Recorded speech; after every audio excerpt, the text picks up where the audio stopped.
ነው። አንዳንድ ሰዎች ግርም ድንቅ ነው የምትሉኝ። ማነሽ አንቺ? አንተ ማነክ? አንቺ ማነሽ ነው? ፈጣሪ የፈጠረውን ነፍስ አንቺ ለመግደል በአፕሊኬሽን እየሰራሽ ቁም ሳጥን ውስጥ ሬሳ ሳጥን ውስጥ እያስገባሽ ቲክቶክ ለምትሰሪበት አንቺ ምን አይነት አእምሮ ነው ግን ያለሽው?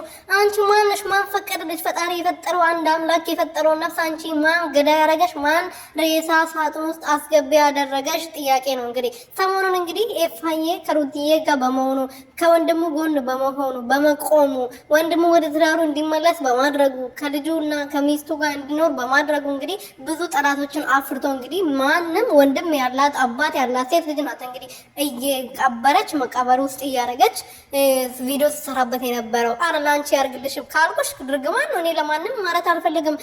ካፌ መጥፎ ቃላቶች እንዲወጡ አልፈልግም። ምክንያቱም እነሱ ስራቸውን እየሰሩ ነው። እኔም እዚህ ጋር እነሱን በምደግፍበት ጎን እደግፋለሁ፣ በምሰራበት ሰዓት እሰራለሁ። አለቀ ደቀቀ። ስለዚህ ከእሱን አይቶ ዛሬ ኤፋዬ ወንድማችን ቀብራራችን ጠንበለላችን አንተ መቼም አትሞትም። እነሱ ለአንተ ሞት የሚመኙት እነሱ ይሞታሉ።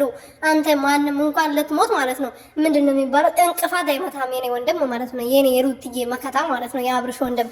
አንቺ ከአብርሽ ከኤፍሬም በላይ ለአብርሽ አሰብሽለት አይደለ? በጣም ታስቢለት አይደል እንዴ?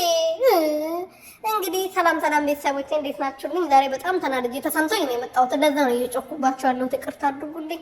ደህና ናችሁ? እኔ በጣም ደህና ነኝ፣ እግዚአብሔር ይመስገን። በያላችሁበት ሰላማችሁ ብዙ ትርፍርፍ ይበልልኝ። ለዚህ ቻናል አዲስ ሆናችሁ ሰብስክራይብ፣ ሼር፣ ላይክ እያደረጋችሁ ቤተሰብ ሆኖ እንግዲህ ይህን ጥቅስ በደንብ አድርጋችሁ አንብቡ።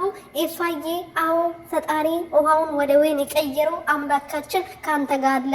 ማንም ቢገልህ ምንም ቢያደርጉ ቀን ካልደረሰ አንተ ምንም አትሆንም። የኛ ወንድም ማለት ነው። እነሱ ለአንተ ሞት የሚመኙት እንደነሱ ይሆንላቸው። ሌላ ምንም አንልም። ለሰው ሞትን የሚመኙ መጥፎ ነገር የሚመኙ ዞሮ በራሳቸው ነውና አንተ ማንም ምንም አትሆንም ወንድማችን። እሺ ኤፋዬ የኔ ቀብራራ